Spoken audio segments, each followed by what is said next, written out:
Out of the mid '80s, about there, you got into production with Jam and Lewis, and can you talk about that experience a little bit and how you followed up with them after the time, and some of your highlights there?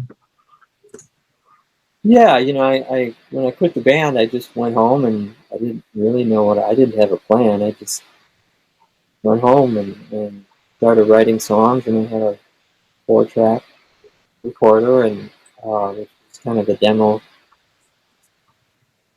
tool of the day, and I just wrote a bunch of songs, and about 9 months later, Terry called me and said, we've got so much work going on here with these projects. Do you want to produce? We have more work than we can handle. I hadn't really thought about production or being a producer, but I thought, yeah, sure, why not? And so I started working with them. I worked with them for about 1.5 years, and I think the first thing I produced and wrote was Alexander O'Neal stuff. I did 3 songs on that record. And the last thing I did through them was Janet Jackson, the Pleasure Principle. What a monster that was. Yeah, it was surprising. I didn't even know it was going to be a single, and all of a sudden, I don't know how I found out about it, but I didn't find out by the usual methods. But then it was like, I think the 6th single in, too. I hadn't given a second thought to it after a while. All these other huge songs had come out. All of a sudden, they're releasing another one. And like that 6th single, that kind of, if it's been getting any play, it's probably played out already, It's conventional thought, but it still went to #1. So. Yeah, I was a DJ in the '80s, and so I played the heck out of all that stuff. And man, that Janet record just could never fail. Yeah, it was interesting because when we first started working on it, it was like, oh, Janet, and, oh yeah, of course it's a Jackson, Jacksons and Janet, but she hadn't had a big record yet. It's just interesting as the record started being made, there just started to be these rumblings of, this could be a big record. Oh, okay. You never know. I mean, everything's going to be a big record by the record label. Everything's fake, right? Until it comes out and it isn't. I mean, you just never know. But then it was all MTV's on board, and you could feel this momentum, just hearing bits off in the crowd and from people, and turned out all to be true. So really grateful to be part of that. I think what have you done for me lately was the lead single, I think. But so what is it about Jam and Lewis, in your opinion, that makes them so successful in what they do in their production and working with so many different artists? They complement each other very well. They can play off each other's strengths, and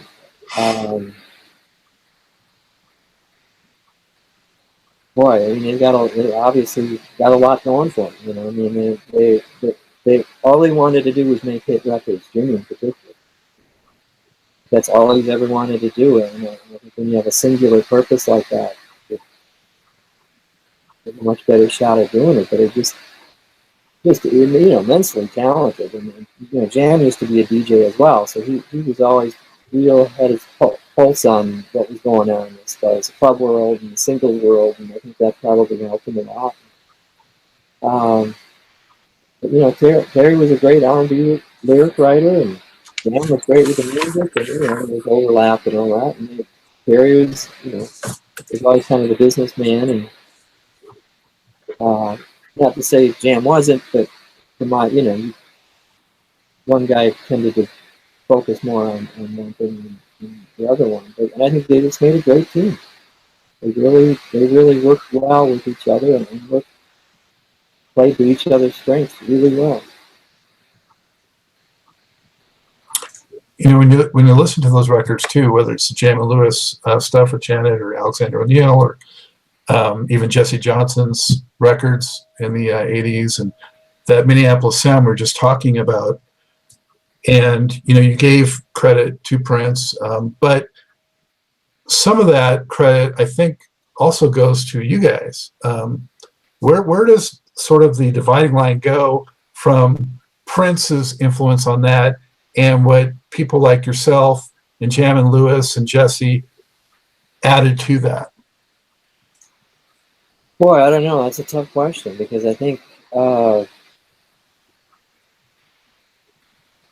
that's because I think some of it was very, kind of an extension of the time of Prince. Some of it veered completely in a different direction. So some of it was heavily influenced by that, that whole era, and some of it wasn't. And I think it's hard to say where we come and where our influences show up, and that didn't come from him. But I think it was certainly there. I'm probably not answering this too well, but I do think it's a credit to, if I were to keep our own horns a little bit, a credit to the time that everybody in the band, with the exception of Jerome, who's not a musician, has gone on to write and produce #1 records of either of their own doing with Jesse or Morris, or to write or produce songs for other people that became hits. And everybody's had multiple hits, and I think that's pretty rare for a band. So if I were to keep my horn for the band, I think that doesn't happen too often. I think that really the entire band goes on to individually produce and write hits for everybody, for a bunch of other people. Yeah, and Lewis obviously at the top of that list. That's really uncommon. When you think about just the unconventionality, if you will, hopefully that's a word, of how the time went about some of the things. With the first record sort of being done by Prince, and then kind of running with that to the extent that the time did, to become such a proficient and great funk band in its own right, and then sort of a super group in reverse, right? The band was so good and not really that well known, and then ultimately it's become a super group of sorts. Yeah, and I think it's all of us individually just wanted to make more music, and we're all writers. We wanted to produce music. We wanted to get it out there beyond what the time had done, beyond what Prince had done at the time. And I think all we were trying to do is just, we really like this. We want to keep doing this, and we did, and we all had some success doing it. I want to mention, Monte, for the folks watching, a few of the other people you worked with, because it's pretty impressive. Cheryl Lynn, Sherelle, Delma Houston, Howard Johnson, Patty Austin, Denise Williams, Gladys Knight, St. Paul Jr., Deja, just to name a few. Very impressive. Are there a couple other ones within that maybe pop in your head as something that was a really special experience, or that you're exceptionally extra proud of? Oh, there's a few. I mean, I made some great friends out of this. I mean, working with Junior, him and I became very good friends. And Kurt Jones with Deja, we became best buddies out of that whole record we did together. We put our heart, soul into it. So some of the relationships I formed out of working with some of these people have lasted all these years, and I'm real proud of that. We're really doing the music for the right reasons. We're not just going in and collecting a check and doing it. We really wanted to make it good a record as we could. Yeah, I can't think of everybody. I don't know. I forget how you mentioned, but yeah, I don't know. So. Were there any records in there that you thought, wow, this is going to be a big hit, but for whatever reason it didn't really pan out? I thought the Deja record might be bigger. We had a couple good singles on it, and I just thought the overall sales might be more. But it did respectably well. But I really thought that one might really go big time. But you never know. You just never know. I mean, I would have never guessed If You Were Here Tonight by Alexander Neal would have become a hit, and I just, you don't, I mean, some people think hit, I'm gonna write a hit, I'm gonna write a hit. And I have a hard time thinking that way. Maybe in the back of your mind, you're thinking, yeah, I want to write a good song. And that's all you're trying to do is write a good song.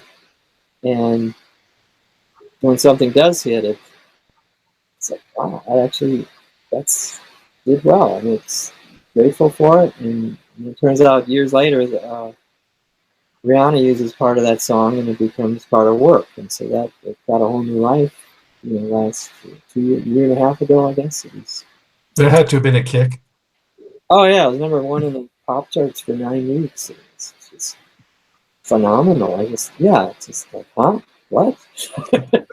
Okay. So I'm grateful for it. Things happen. I'm just grateful for everything that's happened in musical life.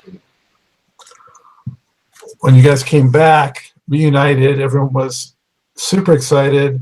You guys reunited in 1990, and you were in the film, also Pandemonium album. And this album had Jerk Out, and that was the lead hit. And I actually have a little story for you about Jerk Out. Yeah. A friend of mine's father was an extra in the video. So I actually got to go down to the video shoot you guys did, and I was on set. And I briefly met you. I'm sure you don't remember, but I got to get everybody's signature on the first record. So, and Monte's is right there. So that was a great thrill for me. What was it like to get back together and go through that whole thing? It was exciting because it was going to be just a record, and then the record turned into the whole movie thing. And I remember shooting that video that day because it was we had the skillet, and there was actually flames around the skillet. So there was this huge skillet, I don't know, 10 feet by 10 feet. It looked like a giant skillet. And they're like, oh yeah, you guys are going to be standing in there, and you're going to be like real flames coming out of it. Wow. It was just kind of fun. We had a lot of fun with that one. Luckily, nobody got singed coats in the process. But, wasn't like the Pepsi commercial with Michael Jackson. Yeah. Fortunately, we didn't have any mishaps, but it's a lot of fun. So you were there that day, huh? Yeah. I think that was in Hopkins. That was where they were. Well, I lived in Los Angeles, and you guys were local for that. Yeah. Oh. Interesting. Yeah. It was fun to get back together. I mean, we thought, okay, now let's make another run at this. And that record is probably more conducive, or was more conducive of all of us, because we were all a lot more involved in it. We all did some writing. And we went over to Paisley one night, and Prince just said, "Hey, take some songs. Take the songs, do whatever you want with them." And we started pulling. Where's Jerk Out? Where's Chocolate? Where's pull them up. We want them. And some Jerk Out got rewritten a little. I think the lyrics, and some of it was we just finished them up. Yeah.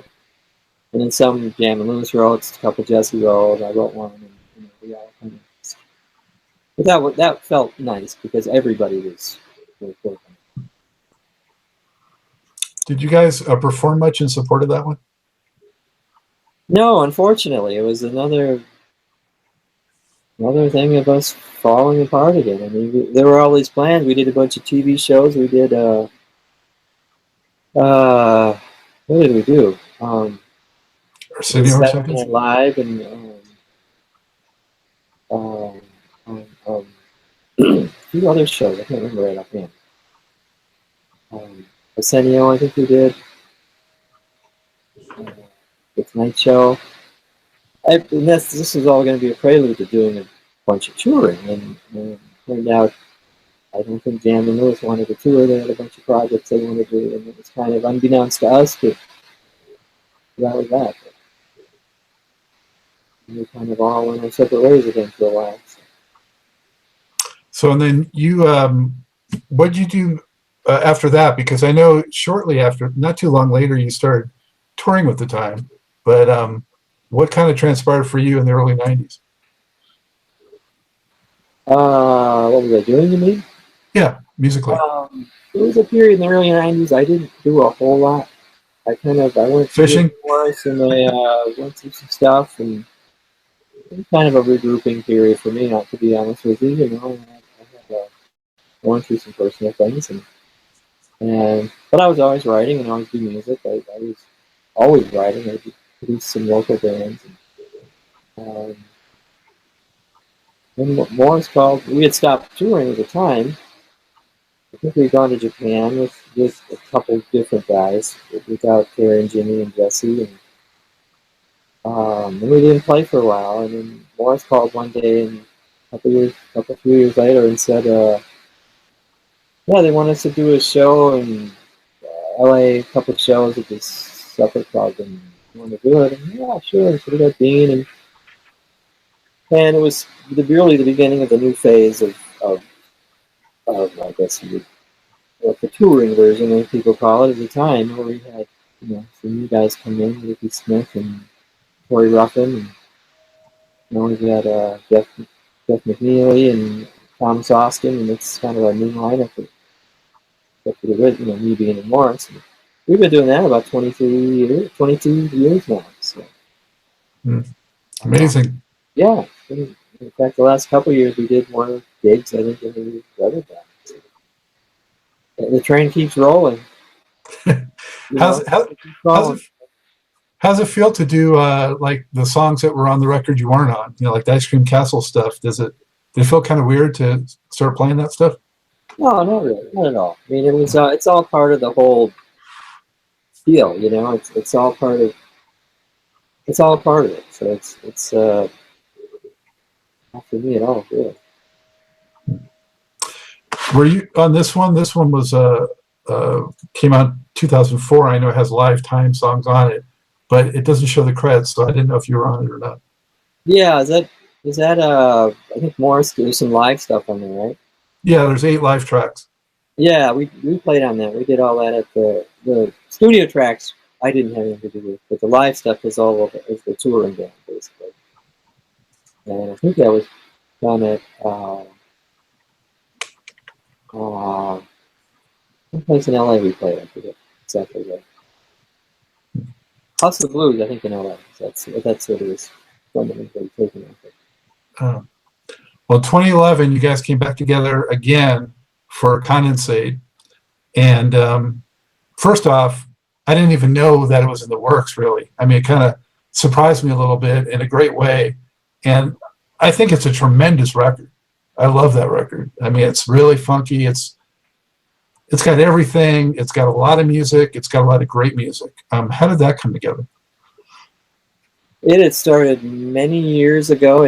We had started it really in the late 90s, I believe. And we started when Terry used to live in Minnesota. It was just me, Terry, Morris, and Jerome, and Dean.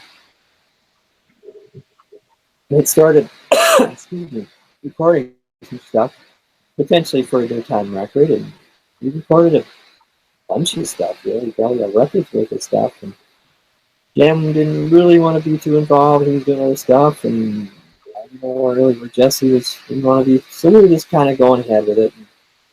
And that was kind of the beginning of it. We did off and on. We recorded for years, I guess, and then it picked up steam in the mid-2000s, I guess, 6, 7, 8, 9. It came out in 11, right? 2011. Yeah. I think the 2, 3 years before that, we started picking up a little steam. Got together more often, and Jam was involved. Jesse got involved, and it became actually a real thing. But by that time, we a whole new set of songs. We got basically, there's a whole other time record, and pretty much finished. It's not out yet, which I think is really good. Maybe it'll see the light of day someday.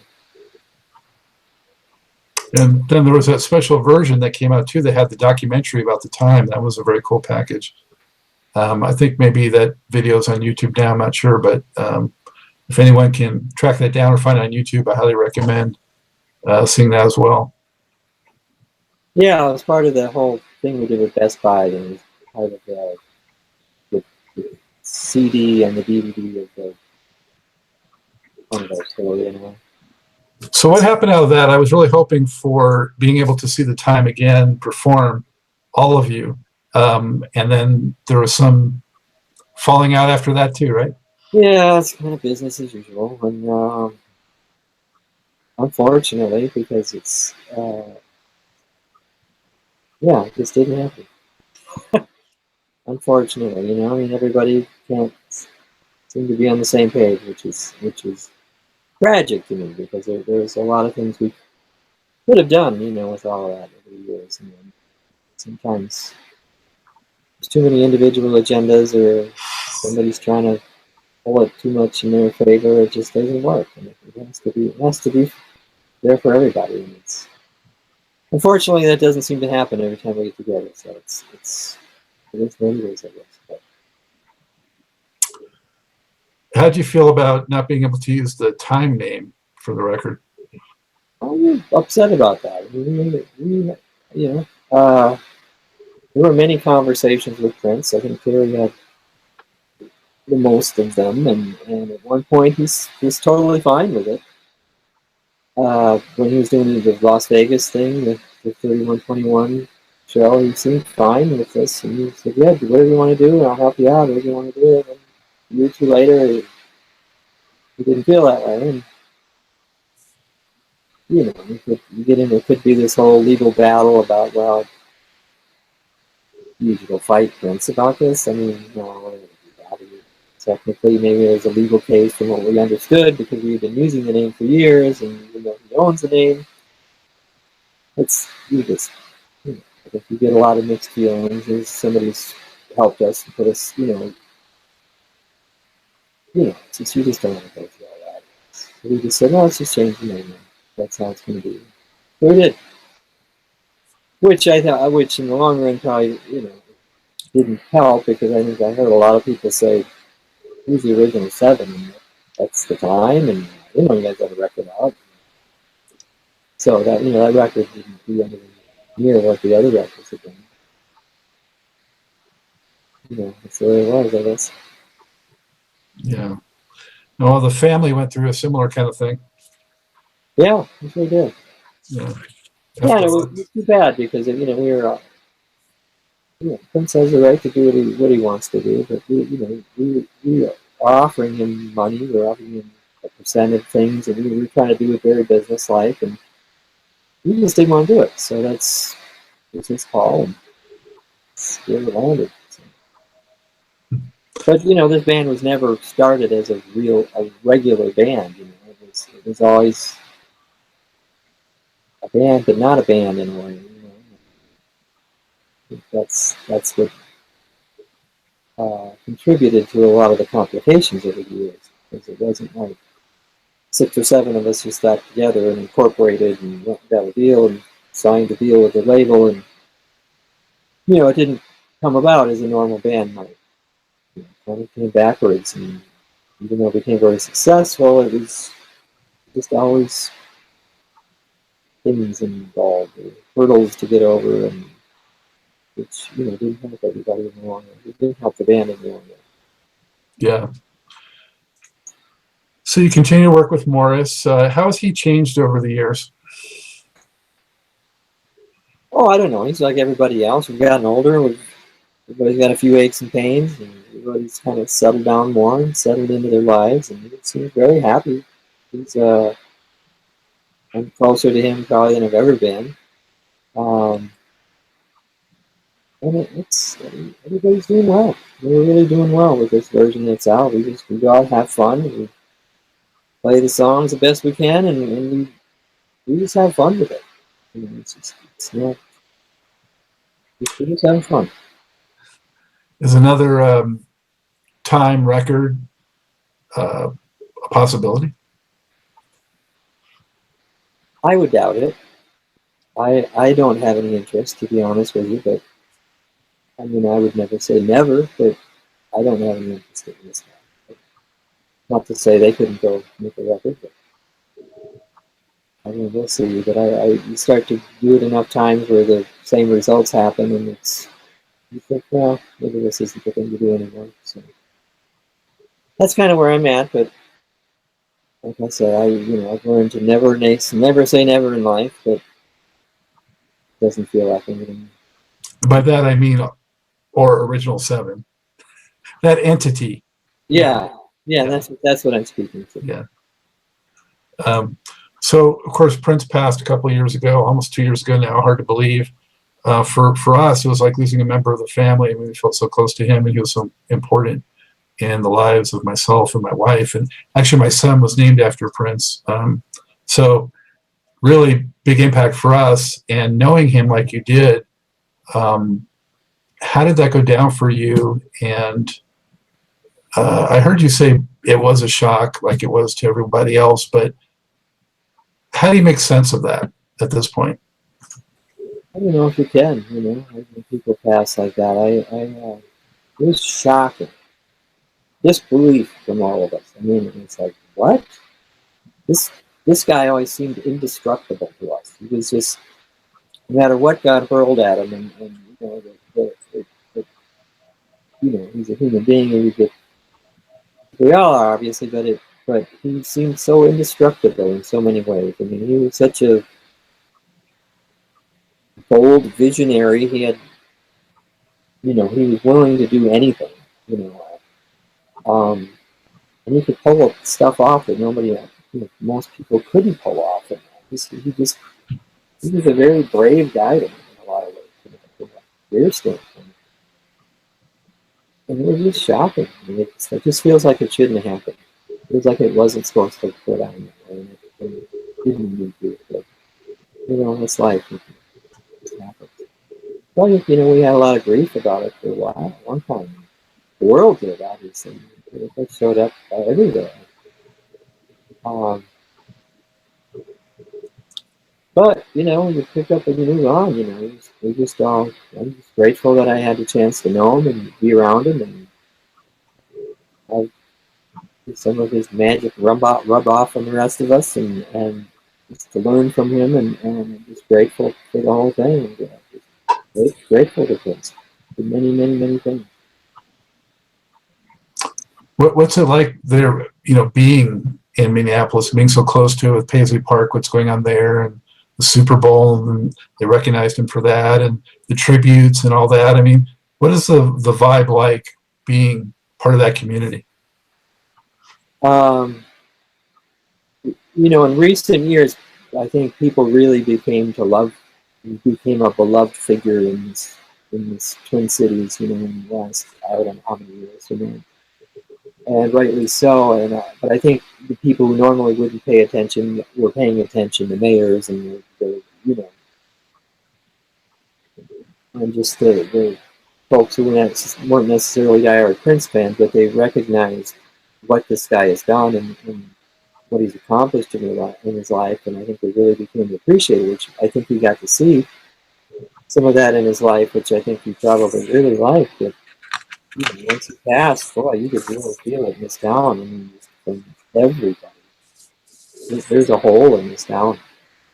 Because there was always Prince was a guy who was going to keep it exciting. He was always coming out with something new, something you didn't expect, or some event or something going on that just shook things up. I mean, it could be controversial, it could be funny, it could be amazingly great.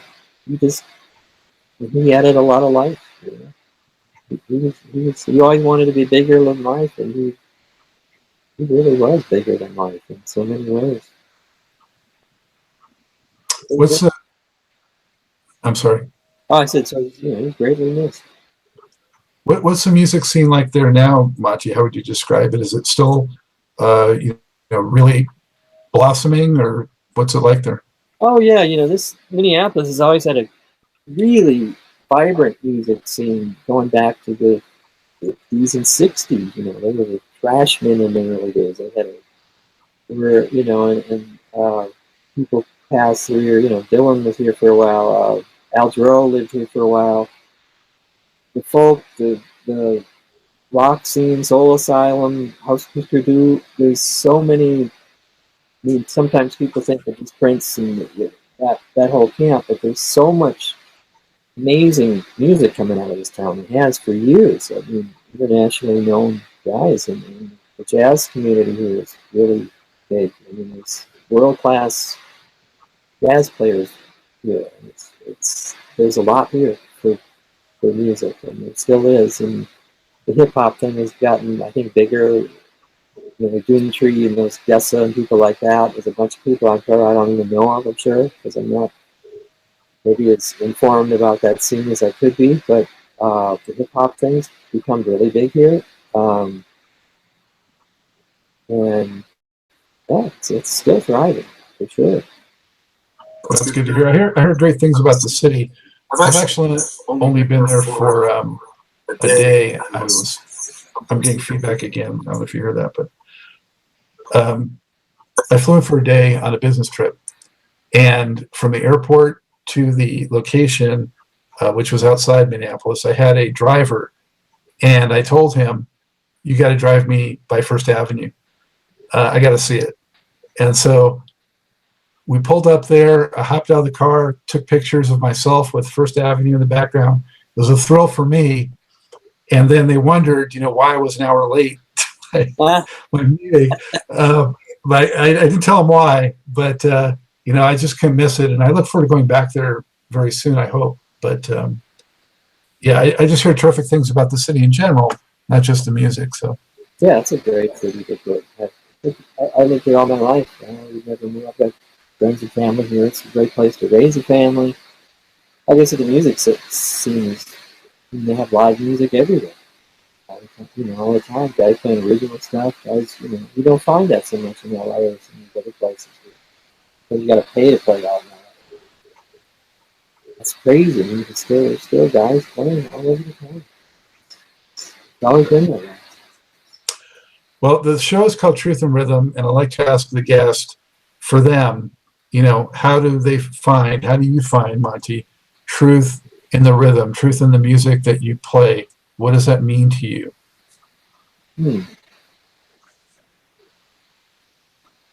I think that the truth for me is just doing things that feel true to myself, and I think that writing songs and writing something usually that's true to me and that speaks to me, because I figure if it speaks to me somehow, or maybe it'll speak to somebody else. If it's something that's got me emotionally charged, or that's the right word, that maybe it'll affect somebody else that way, and sometimes that's true, sometimes it's not true, and it's and I think for all of us musicians, you're just striving to, whatever type of music we're playing, we're just trying to be true to the music, really, and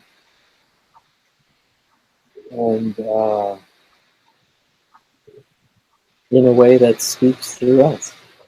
So that would be how I would answer that. Very good. So how can viewers keep up with what you're up to, or maybe find out when the time's going to play in their town? I'm on Facebook, and I have a website, montemoir.net. So you can have my latest news and tour dates and things like that, and projects I'm working on. And best place to find me. Are you working on anything that we should know about, or just? Yeah, I've been working on slowly but surely another record of my own. I put one out about 18 years ago, probably, something like that. But I'm working on another one, but even more front and center, I've been doing some music for a movie called Bluesman with my buddy Dan Chenander.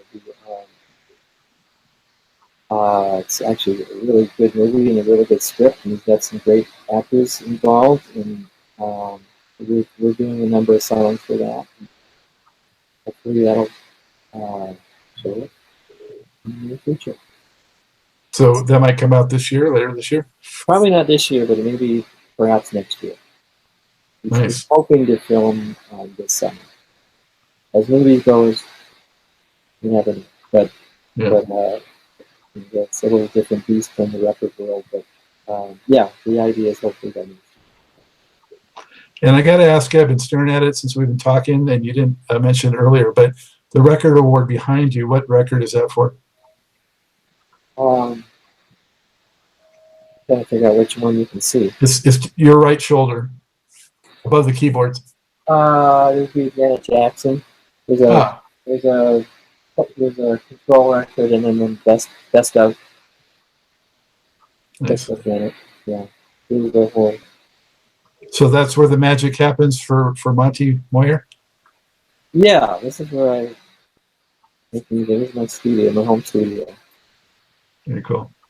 Yeah. Well, hey, it's been a blast. I thank you so much. I know we went a little over, and it's much appreciated spending time with the great Monte Moir from the time and all those other fantastic records from the 80s and 90s and still a part of the touring time. Thank you, Monte. Thank you, Scott. Appreciate it. Wow, how about that, huh? Such a nice, humble, down-to-earth guy. Such a pleasure talking to him. Such a shame that personalities and money and such interfered with the time through the years. But I guess let's be glad that we got such great music from them and such great performances that we do have. So with that, it's time to wrap up this edition of Truth and Rhythm. An enormous thanks to my special guest, Mr. Monte Moir, the Times low-key, big-time keyboardist who since 1981 has contributed to some of the period's hottest funk rock music. Also, sincere thank you to you, the viewers, and the listeners. Much, much appreciated for the support. Be sure to look out for upcoming episodes of Truth and Rhythm and catch up with previous installments on funkandstuff.net, on YouTube, iTunes, and other leading providers. Please subscribe at YouTube to Truth and Rhythm. Very important. We need that show of support. Show the establishment you care about keeping the funk alive. And with that, until next time, as always, this is Scott, Dr. Goldfine saying, keep on vibrating to the rhythm of the one.